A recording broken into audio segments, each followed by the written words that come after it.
Hello, everyone. It's Birdreads.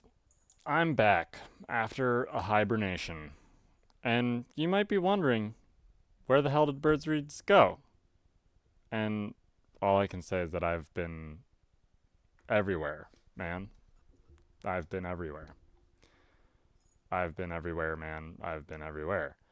Uh, and because of that, no, I had to go hibernate. I had to go south. I had to go south for this winter and also the first part of the spring. So the sprinter, if you will, alternatively the wing. But I've graced you all with my presence, and you're welcome for that. And we left off at such a pivotal moment, and I'm sure you're not confused at all at where we're just gonna pick up, 2,000 pages into our little soiree into Homestuck. But we're just gonna fucking do it. Because here's the thing about, continuing a long, extended project. If you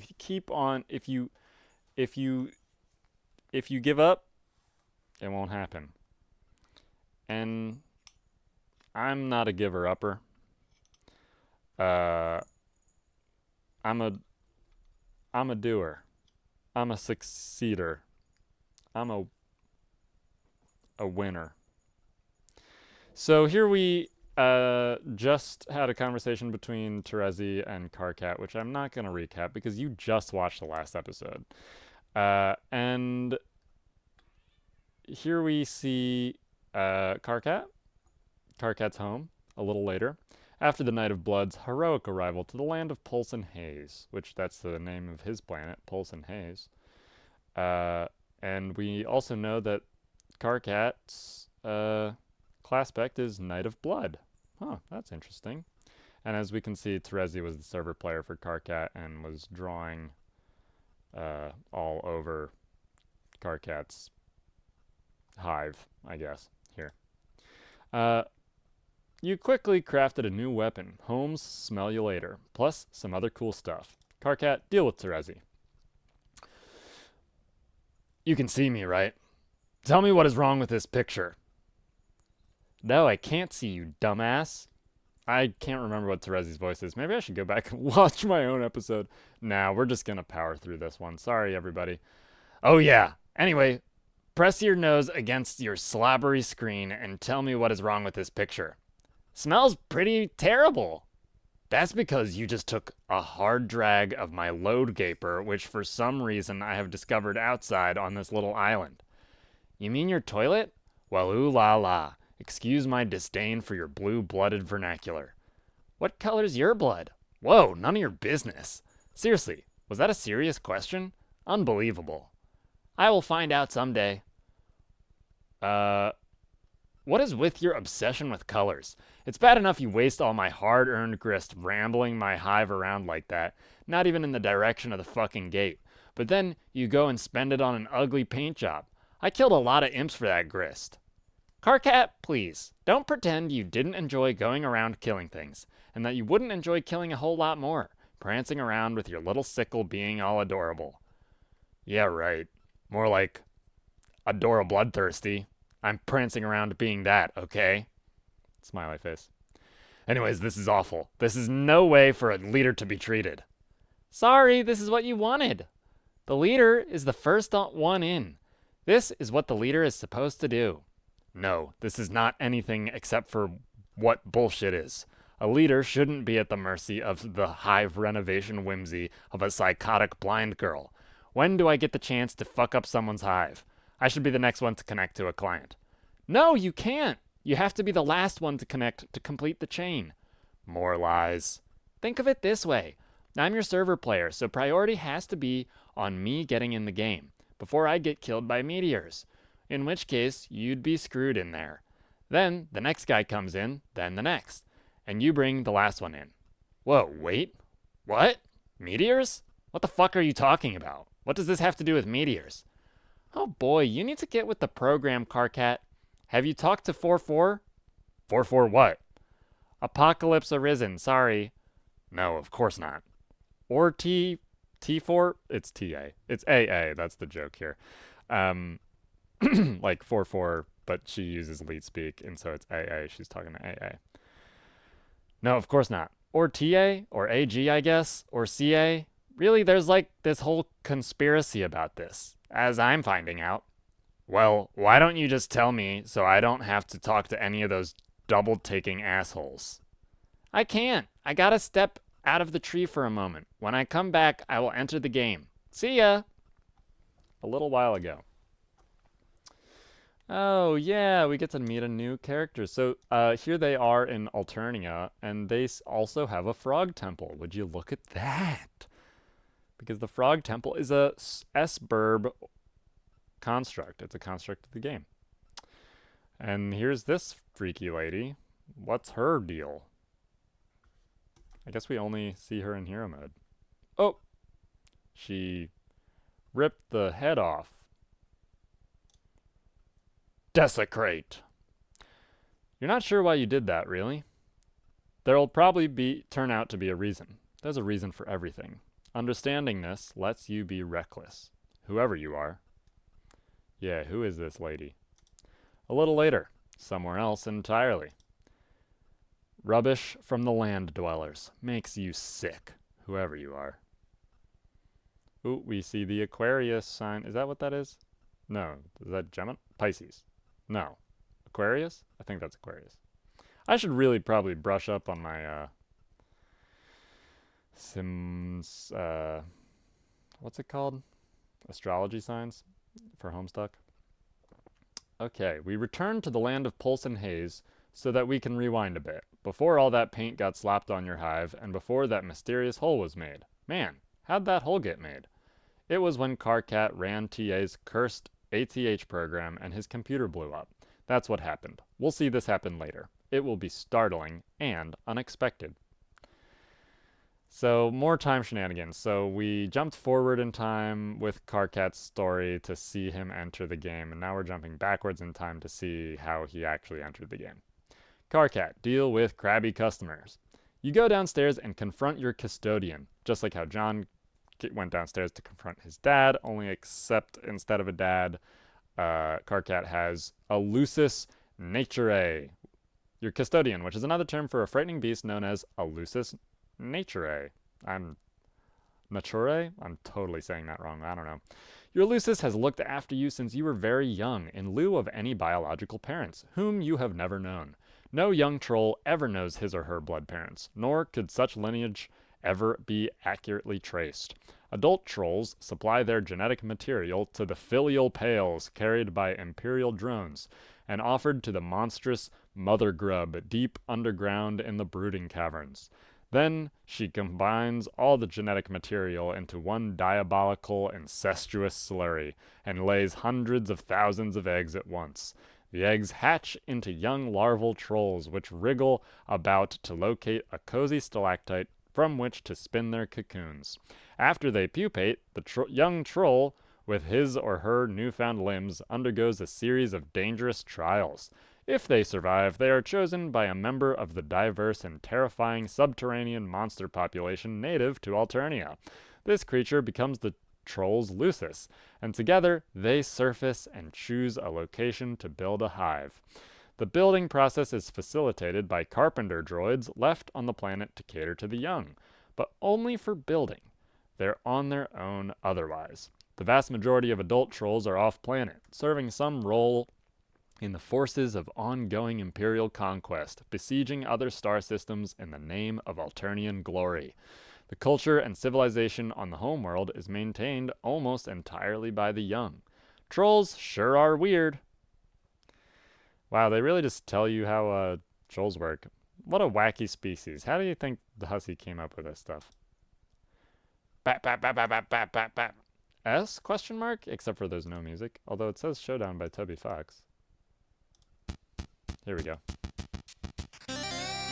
Oh, okay. Okay. This is really loud.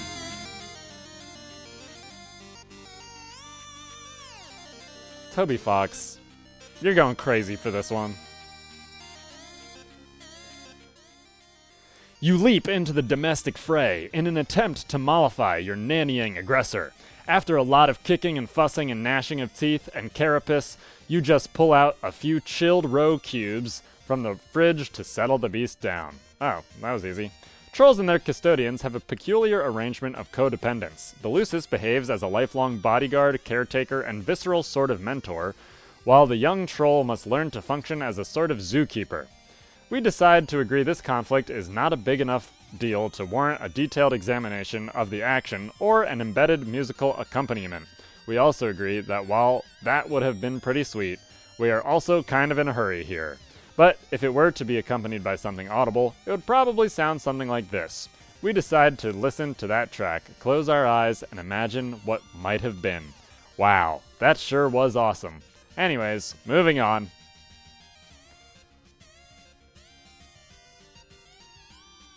Thanks, Toby Fox. That was awesome. Oh yeah, here we go. Well, I hope you were able to hear me while I was reading that. I turned down the audio. Hopefully that wasn't too terrible. In fact, we are in such a hurry, you could almost say we need to get moving. On the double. Yeah. There's this pretty cool dude, okay? Some people seem to think he's cool. Sometimes. He guesses they're right. I mean, maybe, if they say so. Actually, you know what? They're right. This guy's dynamite lit in a box of hot shit. Screw the haters. Anyway, he's standing around being all chill, like cool dudes are known to do sometimes. When they're not moping around or nursing migraines or whatever. A cool dude like this probably has a real cool name. Or at least a name that doesn't completely fucking suck. Like at least not the kind of name that belongs to someone you'd want to just perpetually wail on. Maybe just a name that makes you cringe a little. But you guess you can deal with it if you've got to. It's just a guy's name. It's not like it really matters. Who cares? But he probably wouldn't just tell you what it was if you asked. He'd probably be way too moody for that. In fact, this guy probably thinks you've got some attitude and probably doesn't want a damn thing to do with you. You could always try to guess his name, but instead of that, here's a better idea. Why don't you just fuck off and go to hell? Here, name this kooky broad instead. So this is, we've seen this guy before. This is our hacker friend with the twin Armageddons. He's the Gemini. Kooky broad, okay. What's her name? Wait, you've got to be kidding me.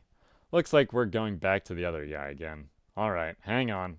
Ooh, we just introduced another one of our little troll friends. The Leo. I'm a Leo, everybody. Despite my avian qualities and nature. Okay, we're back to this guy. It appears this cool and moody dude had a change of heart. He feels pretty bad about flying off the handle like that, as if shit wanted nothing to do with the handle. Shit would like to reconcile with the handle, perhaps seek marital counseling. So, what's his name gonna be? Enter name. Also, more handling, pirouette off the handle, more handle-based references. That's a callback to that old joke with Dave Strider. Enter name. Your name is Solix Captor. That's a cool guy's name, I guess. You are apeshit bananas at computers, and you know all the codes. All of them. You are the unchallenged authority on apiculture networking, and though all your friends recognize your unparalleled achievements as a totally sick hacker, you feel like you could be better. It's one of a number of things you sort of beat yourself up about for no very good reason during sporadic and debilitating bipolar mood swings. You have a penchant for bifurcation in logic and in life. Your mutant mind is hounded by the psychic screams of the imminently deceased. Your visions foretell of the planet's looming annihilation. And yet, unlike the typical sightless prophet of doom, you are gifted with vision twofold. For now.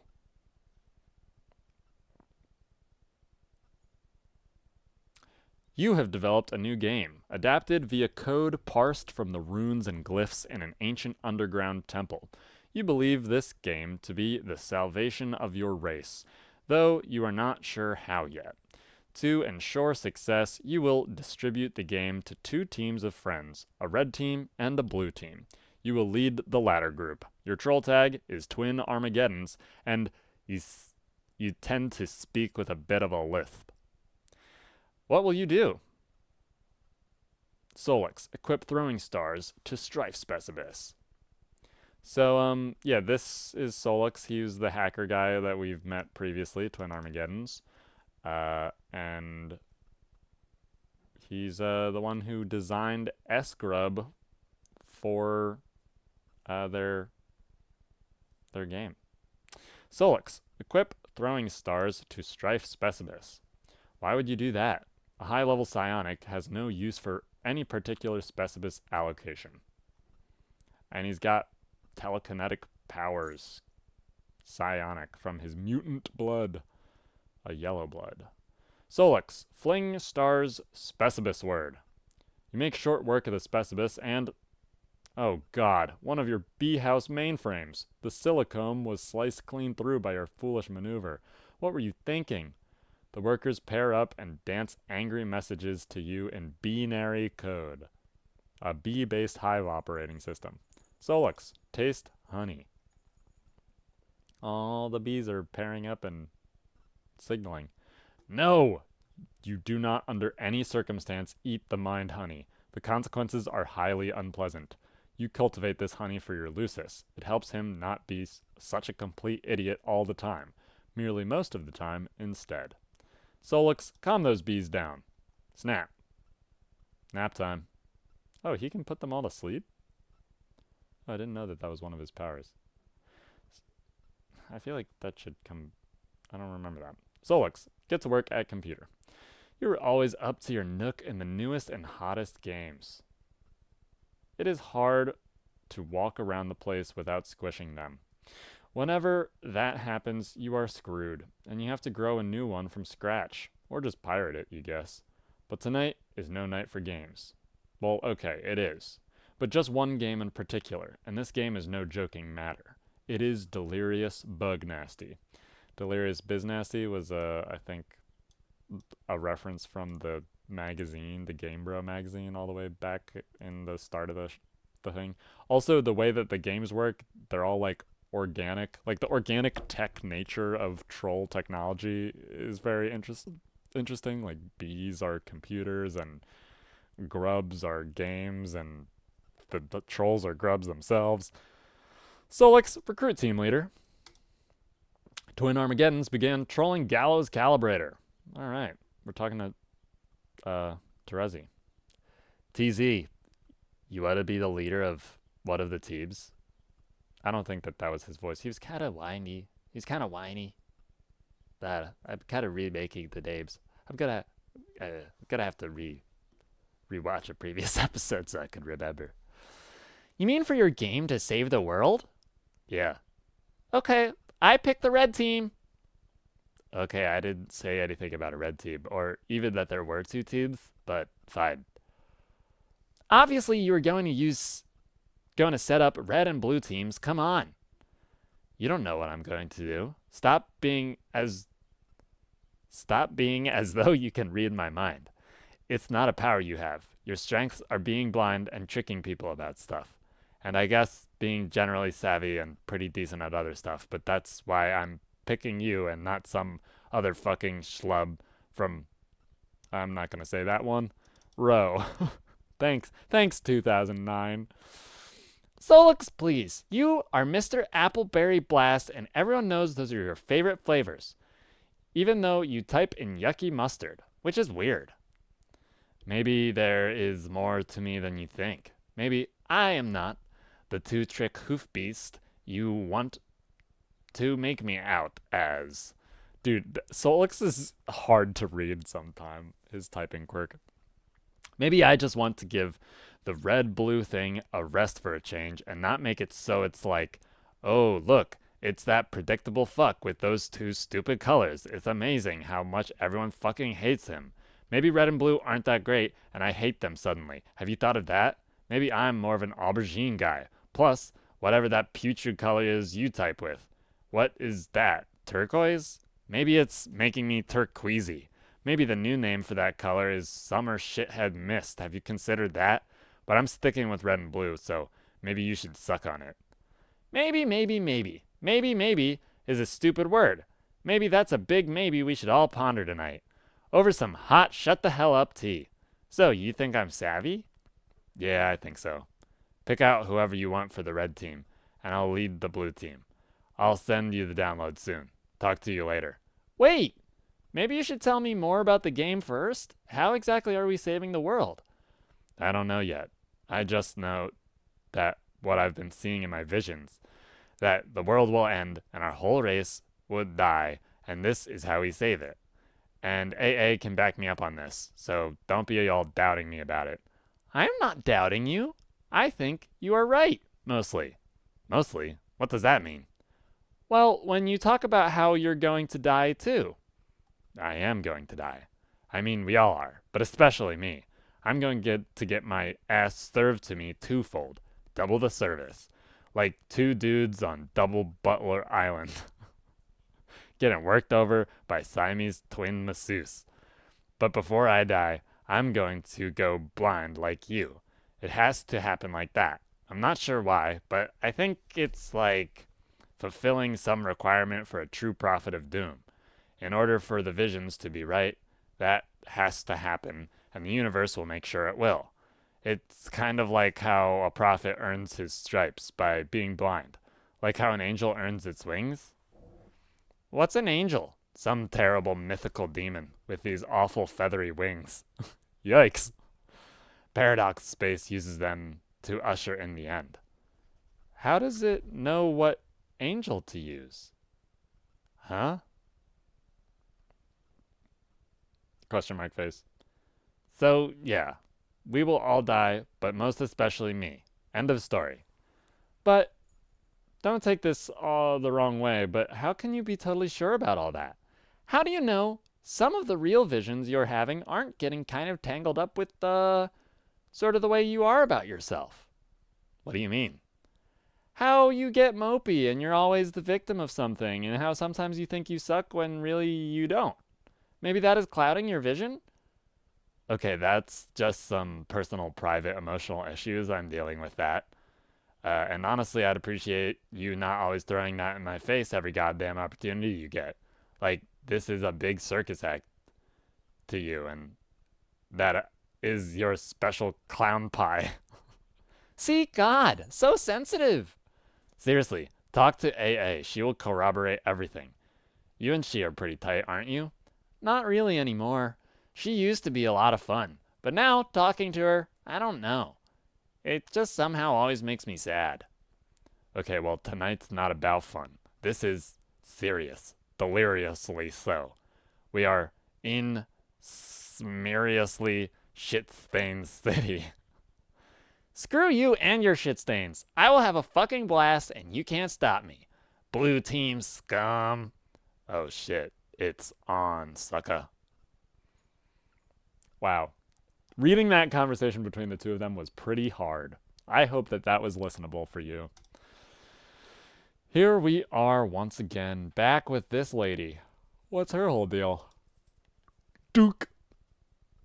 She's strong. Okay, that was completely meaningless. What was the point? Whoever you are. Solix. Deal with Apocalypse Arisen. Oh, a new voice. This is Apocalypse Arisen. Did you set up the teams? Still working on it, but yeah, more or less. We should all be playing soon. And I guess leaving this dimension. That is what happens, right? Yes. So I guess you should be pretty happy when we finally get out of here. I don't know about that. Oh. Will you at least be able to leave the voices behind? I don't know about that either. Isn't that kind of depressing? The thought that they might stay with you until you die? Not really. I'm okay with it. I'm okay with a lot of things, even our inevitable failure. Though, it will briefly masquerade as victory. Wow, fuck. That was so much more depressing than the thing I just said. Terezi was right. You are such a drag to talk to these days. She was right about a lot of things. Wow, what a mysterious thing to say. I am so intrigued. Do me a favor and spare me your spooky conundrums tonight. You're kind of pissing me off. But you like to talk to me. This is a fact, not a question. They told me. Oh, your sources have spoken.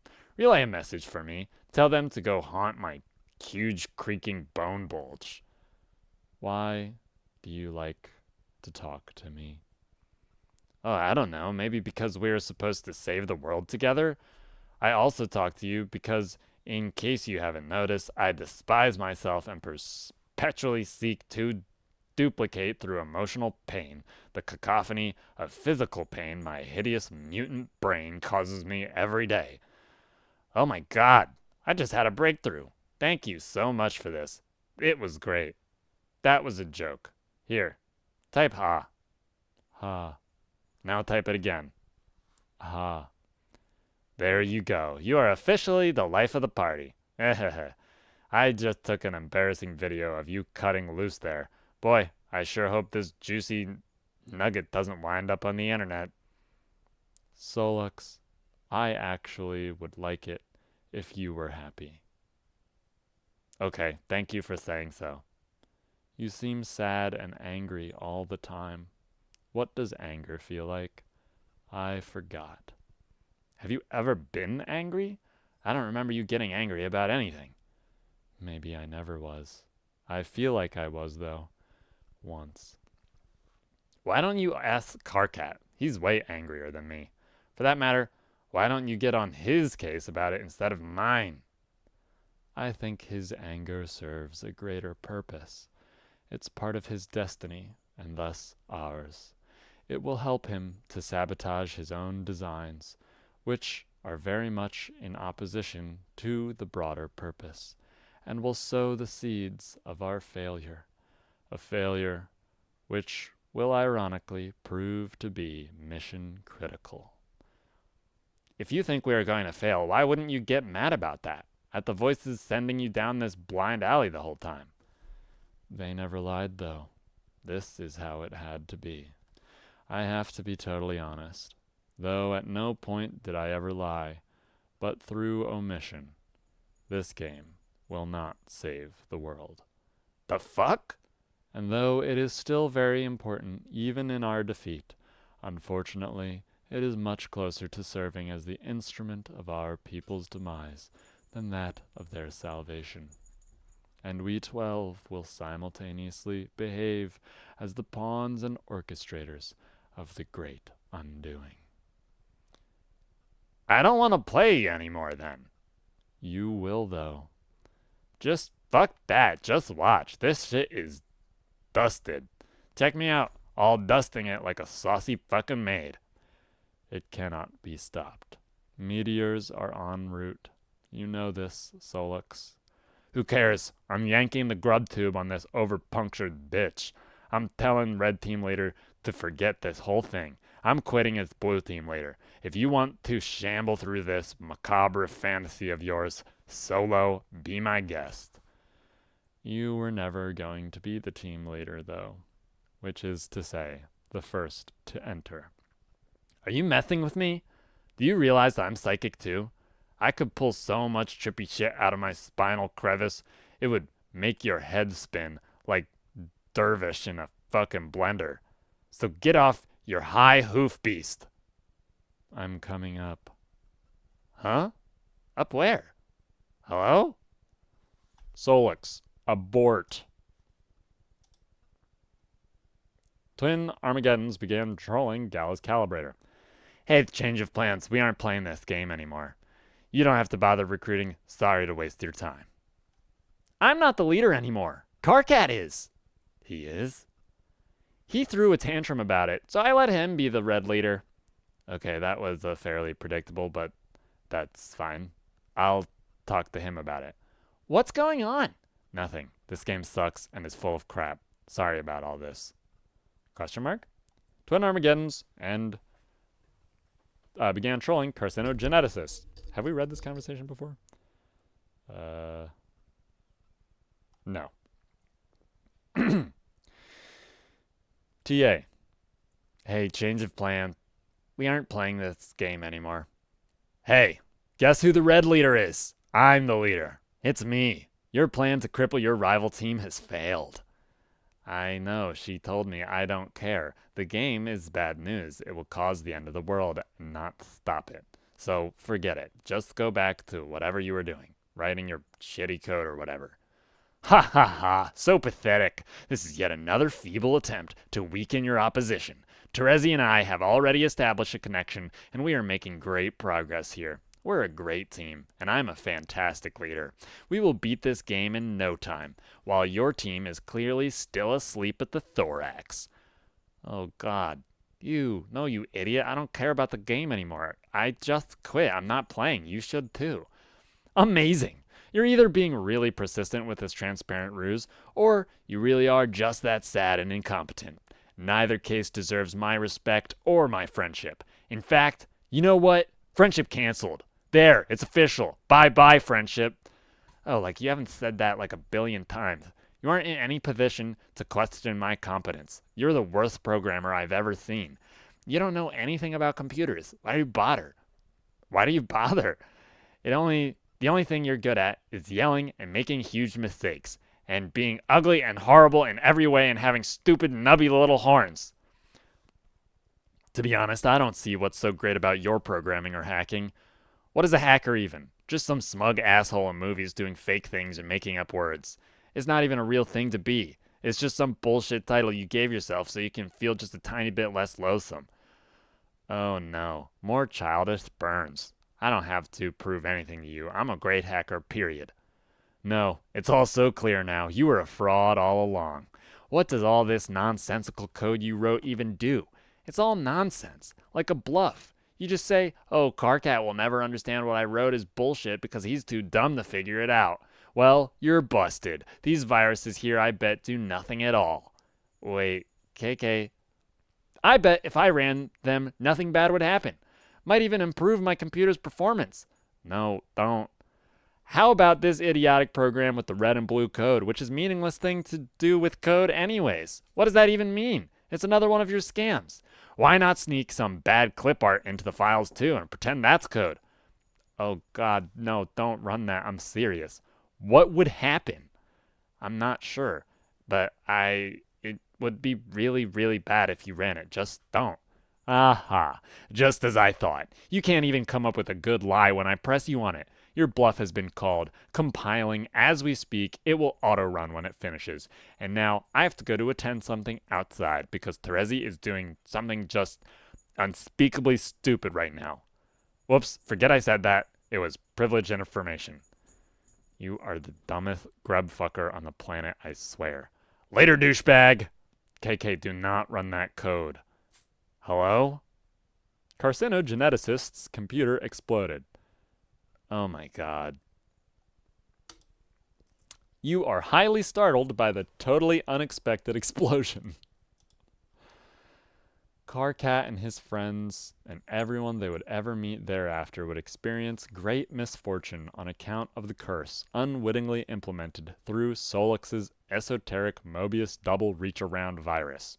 That was the virus that Carcat was looking at earlier on his computer, the one that says that it's like gonna end the universe and then like restart the universe and then end the universe again, kind of in a loop.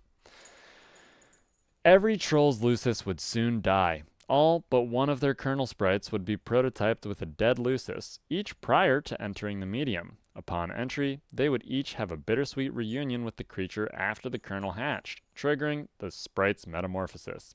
For the first time, the trolls would be able to have verbal conversations with their custodians and would be guided by them along their journeys. Unfortunately, the underlings and warring royalty would gain the benefits of the monstrous prototypings as well. Each sprite, except for one, would only be prototyped once. The players would learn quickly that while one pre-entry prototyping per player was absolutely necessary for ultimate success, additional pre-entry prototypings merely empowered their enemies unnecessarily.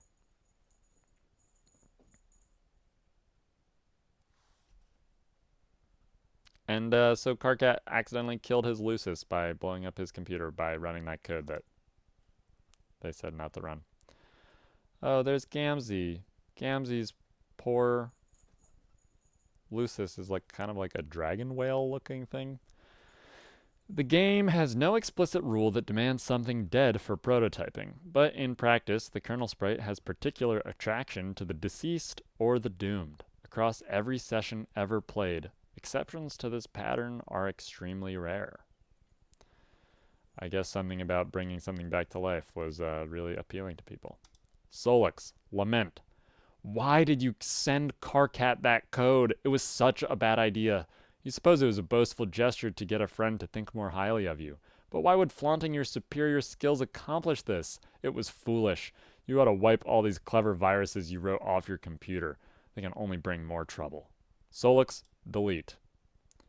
While deleting your virus folders, you pause on one oddball file you have lying around. You did not write this virus. You copied it from an obscure server, far beyond your planet's global network. This application is running on that server perpetually. It says, viruses, more viruses, really bad viruses, OMG, holy shit, never compile these. Weak sauce viruses, unhackable. Import universe U. ATH, U. Execute this image, which seems to be all of the balls in pool. Remind you of something? The felt, perhaps? This dot die. It is an extremely simple ATH program. Its main loop is tied to the lifespan of the universe. When the universe dies, a mysterious subprogram will be executed. You have no way of knowing what that subprogram does. It runs on a protected part of the server. It is completely unhackable. You delete the file, but it won't do much good. The program is already running elsewhere.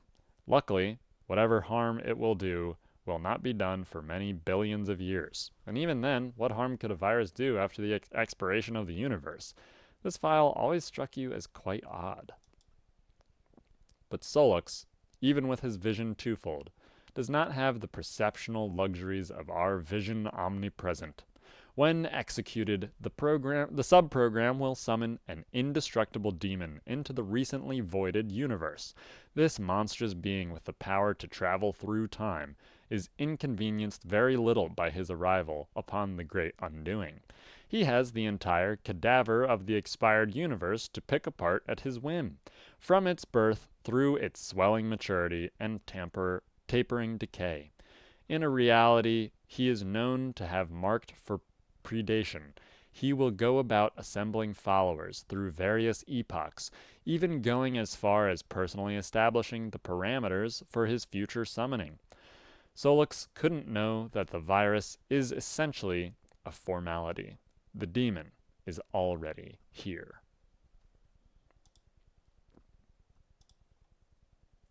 Ugh, that's so good. The existential threat that time traveling poses of like it's already happened. The disaster has already happened and you can't avoid it. It's just such a good use of the themes of time travel. Okay, Solix, sounds like Ulysses is agitated about something up there. You already gave him his serving of honey today. If he thinks he can get more, well, that's just greedy. You wonder what could be bothering him.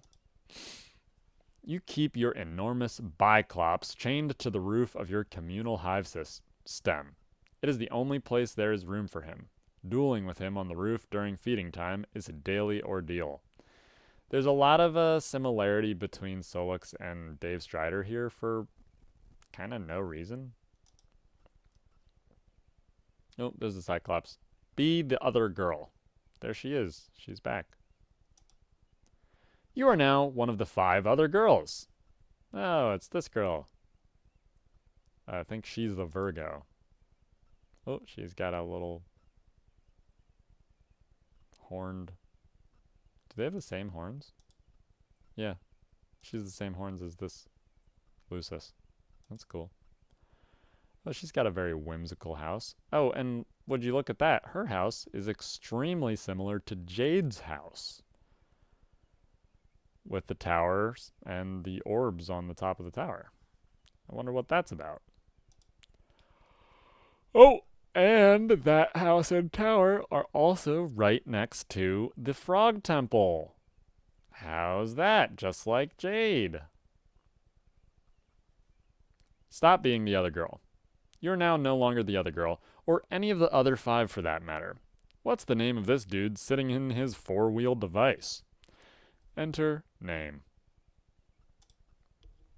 Your name is Tavros Nitram.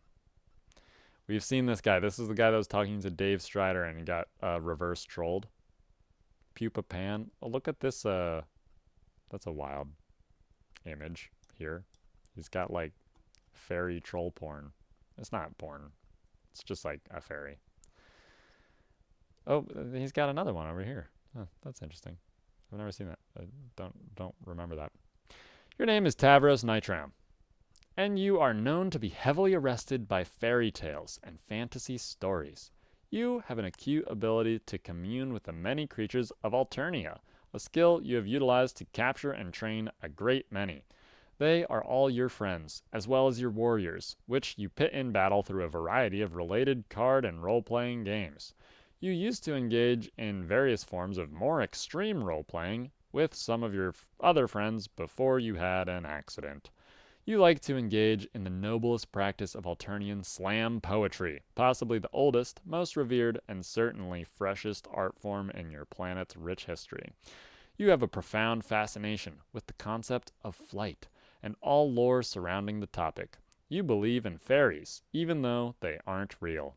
Your troll tag is Adios Toreador, and you, speak in a sort of, faltering manner. What will you do? Tavros, cut to the chase and play card games immediately. Excuse me. Terribly sorry. Should have muted myself or something. Pew! You kickstart a rousing match of Fido Spawn with your only friend you've got to play with in person, your loyal Lucis Tinkerbell. Aww. Tinkerbell? You take a look at the favorable hand you dealt yourself and crack a mischievous smile. With a host plush at the ready, you quickly lob an Ugani bomb, and catch your adversary off guard. Phew! Oh, a little creature crawls out of it. That thing's nasty. Oh, lunge at the little plushie. Oh, it's literally the alien from Alien. It's like sucking on its face. Scuttle off. Bulge. Blah! Horseroni, I choose you! That also looks like the alien from Alien, except for it's a horse. We're doing like an alien Pokemon horse-based crossover here. Tavros, command faithful steed. A brooding, whiny Horseroni shuffles his mighty hooves and makes short work of the Fido sucker, boosting his vitals. Horseroni is now primed and raring for battle. Look out, Tinkerbell. So Horseroni then eats the thing that laid the egg that it exploded out of. And was this thing just a plushie? Yeah, I think it was I can't tell if it was a plushie or if it has some like biological matter to that's a part of the game to be able to create these creatures. I don't know. Tavros, Horseroni, Spawn Tech, Slumber Buddies. Using psychic powers on a Horseroni, you use your awesome bestial communion abilities and bend the ferocious stallion to your whim. Tinkerbell can't stand the suspense. Nap time. Everybody wins. Horseroni gains a bunch of levels. In no time, he will be ready to breed, and you can put him out to stud. So I guess he's like a Pokemon trainer. Good game, everybody. That was a lot of fun. Time to do some other stuff, you guess. Are those plushies? I don't know. He has a bunch of them, and they seem like a part of this game. Tavros, roll up your ramp. Also, just they managed to put in yet another game into this game about games. It's about games. Tavros, roll up your ramp. This is how you get into your Recuperacune when it's time to rest. It's kind of a production getting in and out. Tavros, hop in.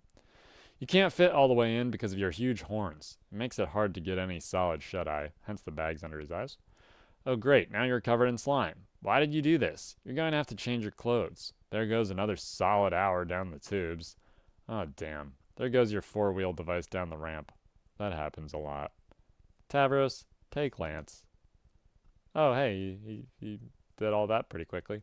After a major cleanup rigmarole and a lot of crawling around your respite block, you equip your jousting lance.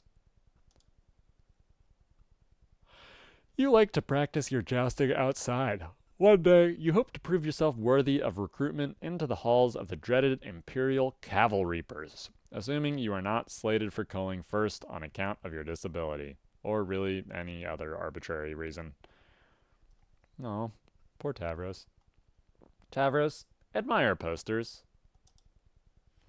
You wheel over to your favorite poster featuring Pupa Pan, which is your favorite thing.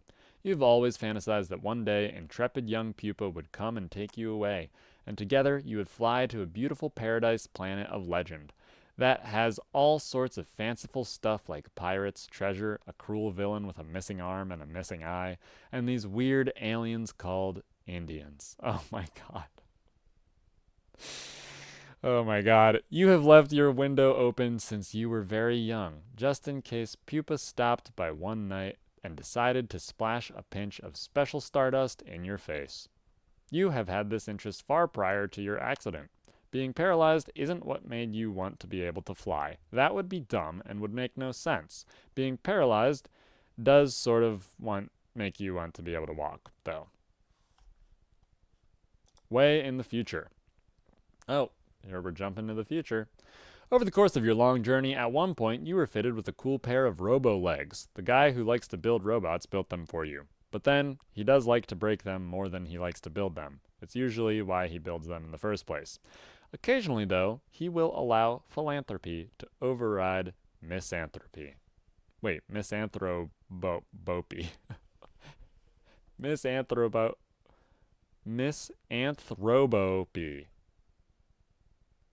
Wow. Well, that's a great combination of words. Oh, uh-oh. You were lucky enough to have a friend who didn't mind getting her hands dirty on account of your best interest. A friend with a chainsaw. This is all in the future and hasn't taken place yet. I guess she's gonna saw off poor little Tavros's legs here. The guy who likes to build robots just stood there and watched. It would always make everyone uncomfortable whenever he would just stand there and watch. And way back again. But before you had to scoot around in your wheel device throughout the various worlds of the medium and endure all sorts of follies related to your disability, which on account of their great plurality and marginal relevance, we will not get to see.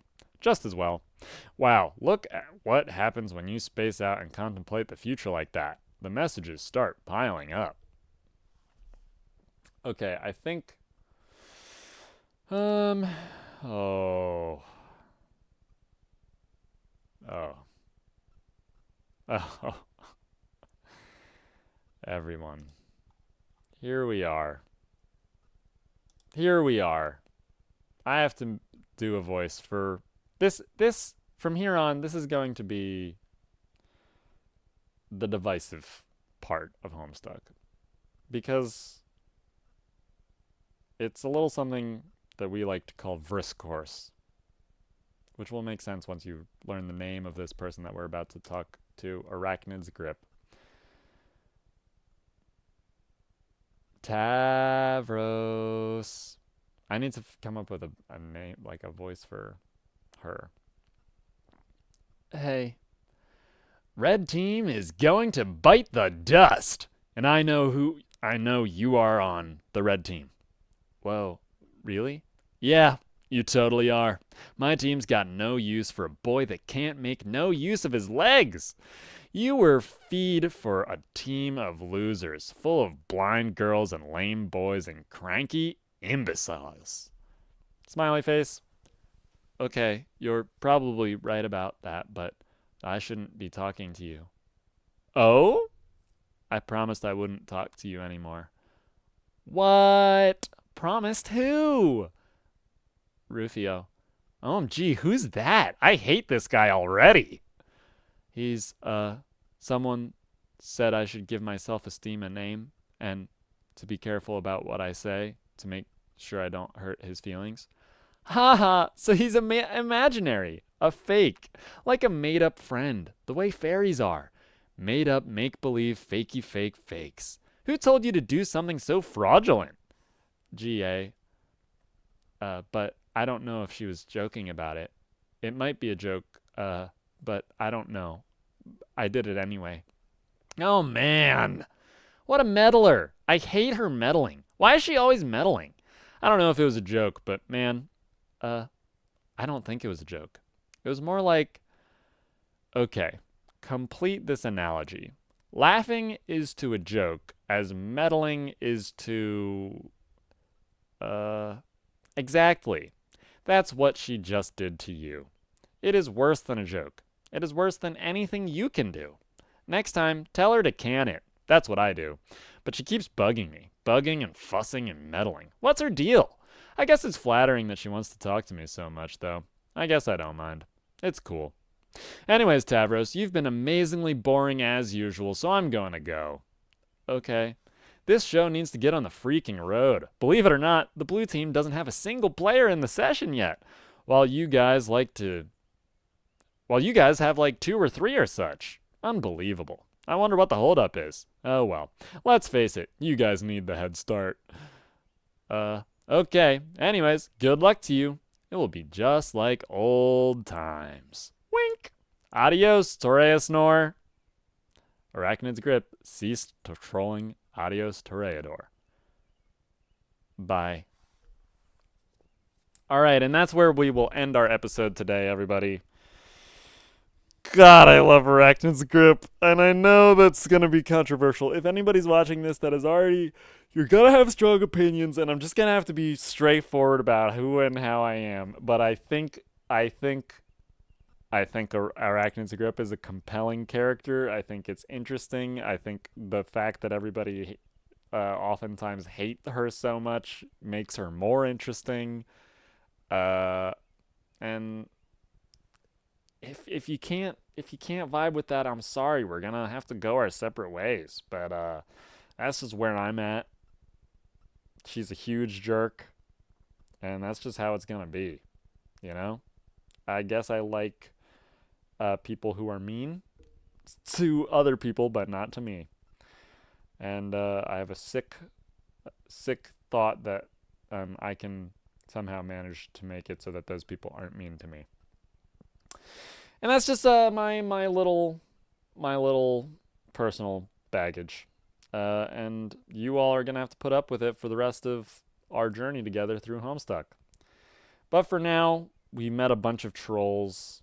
We restarted our journey, our trek, and hopefully I can get some more episodes out on a regular basis once again.